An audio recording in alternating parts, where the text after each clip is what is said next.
It's your boy Lancy back with another video, and today we talk about pro wrestling, more specifically recapping Fastlane, which just happened yesterday, because I thought it was a really good pay-per-view, and I wanted to share some of my thoughts, reactions, grade a couple of things, and I thought it would make for a good video. So if you're new, like, comment, subscribe, share the video, and let's get straight into it. So, before the show even started, it was during the kickoff, we got to see Jade Cargill once again having a little interaction with Triple H, which I thought was really cool, because this is once again WWE making Jade Cargill feel like a big deal, and if you haven't seen Jade, it's like, how have you not seen her? Because the way WWE are promoting her, they want you to know that she's a big player. She will be a main contributor to WWE success, and they're making her feel like she's gonna be like one of the biggest women stars and biggest stars in general in recent memory. So I thought it was pretty cool. Once again, WWE promoting her and showing her off. So for the first match, we got a tag match for the Undisputed Tag Belts, which was Judgment Day, more specifically Finn Balor and Damian Priest taking on Cody Rhodes and Jey Uso. And the match starts off with both teams getting some offense in. Pretty much the main match was pretty much the Judgment Day not wanting Cody Rhodes to get in, isolating Jey Uso so Cody doesn't get in. But you already know Cody was going to get in with a 2K14 super tag. So Cody goes off, and right before the Judgment Day were about to lose, we see Dominic Mysterio and Rhea Ripley come in kind of save them, but Dominic Mysterio gets super kicked, and later on during the match, Damian Priest was gonna put Cody Rhodes to the announce table, and JD McDonald had the Money in the Bank who's hit Cody Rhodes, but he accidentally hits Damian Priest, and with Damian Priest getting hurt even more, because during the match he was selling a knee injury, which was pretty good. He sold it really good. So Cody took advantage, hit him with a crossroads on the announce table. Fortunately, the table did not break. But other than that, they throw Finn Balor into the ring. Cody and Jey Uso do a kind of 1D Cody Cutter combination, which was one of the best combos I've ever seen. I might be glazing right there, but it was a pretty good combo. So after that, Cody does the crossroads on Finn Balor to get the win. And surprisingly, I didn't think this was going to happen. Cody and Jey Uso win the belt. So yeah, I did not see that coming. So overall, my overall thoughts on the match were the match was pretty good. At bright spots, the crowd was involved. The crowd was hot. And I didn't mention this, but in the opening, when Cody and Jay were doing the entrance, you can see how over they were just by the crowd involvements alone on the entrance. The crowd singing a Cody song, the crowd getting involved with Jey Uso's theme, putting their hands up, whatever. So yeah, the match was hot. It was a good opener, and the fallout from this match can be very interesting. We can see some stuff maybe Damian Priest and JD McDonald getting into it, because JD hit Damian Priest with the briefcase. Maybe we can see possibly Finn Balor getting kicked out from the group, maybe by Rhea, maybe Rhea kicking someone else out of the group. And with this match, with Cody and Jey Uso winning, I do think with Cody and them winning, it could lead Cody to Roman Reigns, which I think is pretty cool. So yeah, that was the first match. Really good opener. To kick off your pay-per-view. Match 2, second match of the night. We go for match number 2. We got the Street Profits and Bobby Lashley taking on Santos Escobar and Rey Mysterio, and a mystery partner, which did not come out for a while. And you guys will get my reaction on the who was the third partner later. So for most of the match was pretty much the Profits using the numbers game of Rey Mysterio and Escobar, isolating them, keeping one away from each other.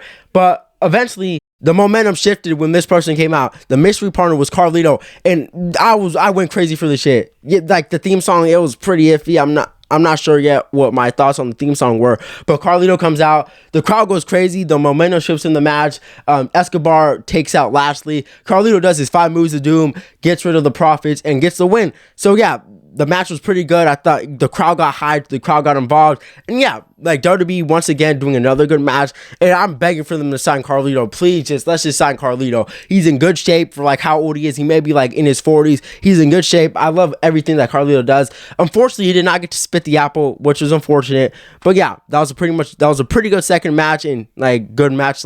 Keep the momentum going. So for the third match of the card, we got a triple threat for the SmackDown Women's Champion, Io Sky versus Asuka versus Charlotte Flair. And this match was supposed to be a cool down, because the other two matches were way too high. The crowd was eventually gonna die down. The crowd needed a cool down, which happened during the beginning of the match, but the crowd did eventually pick it up.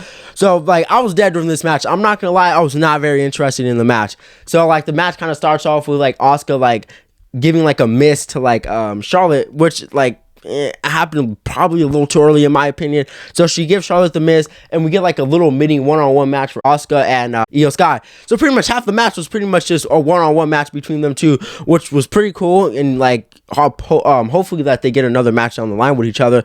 So yeah, that happens, and yeah, it was I'm not gonna lie, I was pretty bored of the match. I was like not caring for the match at all. So like eventually the crowd just pick it up. Bailey gets involved. Bailey comes out and pretty much saves Io.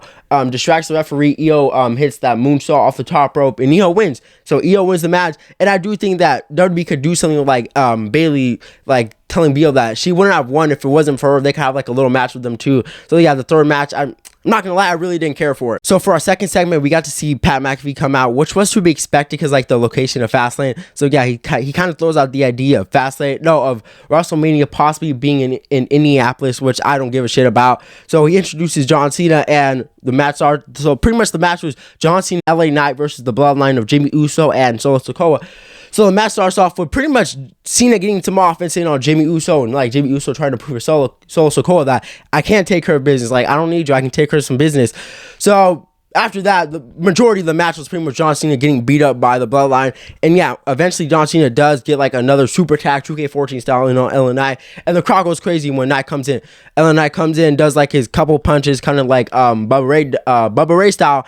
And eventually Knight takes care of business, hits a finish on, wait, hold on. Did I get that wrong? Comes in, take care of the finish, Cena, what is it called? Knight hits the finish on Jimmy Uso, and they get the win. And the coolest part happened at the end when Paul Heyman called Roman Reigns and said, we got a problem. And I thought that was pretty cool because we can either get two things of this, which I think one's gonna happen more than the other. I do think that we're most likely gonna get John Cena and Roman Reigns at like Saudi because the idea has already been thrown out there. But we get like LA Knight like versus Roman Reigns, maybe like possibly in the middle of Royal Rumble, just in like the middle of it. So I thought that was pretty cool. The match was amazing. The crowd loved every bit of it. They made LA Knight feel like a big deal with like him pretty much saving John Cena. And yeah, I'm like more excited like what's gonna happen with the Bloodline because they did lose. Maybe Roman Reigns is not gonna accept Jimmy Uso and the Bloodline like not accepting him back after what he did to him. But yeah, I thought the match was pretty cool. So for the main event of the match, we got Shinsuke versus Seth Rollins in a last man standing match for the World Heavyweight Champion, like a blood feud pretty much, like kind of like to cap everything off. So the match starts off with Nakamura using tactics, going for the back. WWE continuing the story with Nakamura going for the back, like Seth Rollins having more back problems or whatever. So they bring out weapons and shit, nunchucks, everything. And I'm not gonna lie, like the match did have great parts into it, like with the ladder, Seth Rollins getting pushed like down the stairs with like Nakamura's miss, which I really have not seen. Maybe we have seen it before and I'm just like not remembering it. So Shinsuke pushes Seth through the table, like they fight through the crowd, and I feel like later on in the match, WWE could have like sold Nakamura pushing Seth Rollins off onto the floor onto his back because like the camera kind of like did screw with it a little bit. So other than that, those like near falls or whatever. But like to end the match, this is like the most confusing part of the match. So like later on in the match, Seth gets a lot of punishment done to him, and Shinsuke doesn't get as much done. So like when Shinsuke and him like are fighting in the crowd once again, like they're both on tables, Seth Rollins does a Falcon Arrow, and that's the end of the match.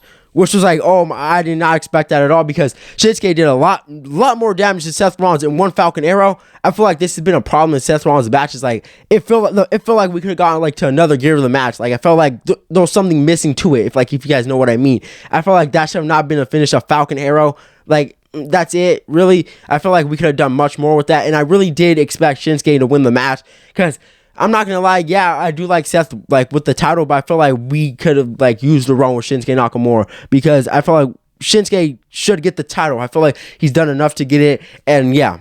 So out of that, like the pay-per-view was really good. Out of like 10 stars, I'd probably give it like an 8. I thought the pay-per-view was really good. It got me excited, and like it continues stories, like made stories feel more important, and like can give us more from it. Like with potentially like Rhea Ripley and them, potentially Rhea Ripley kicking out like a member of the Judgment Day, maybe like Bobby Lashley doing something with the Profits, maybe Roman Reigns coming back on Friday Night SmackDown, like having something with that. So yeah, overall I thought the pay-per-view was good, and yeah, it's been your boy Lonty. Peace out.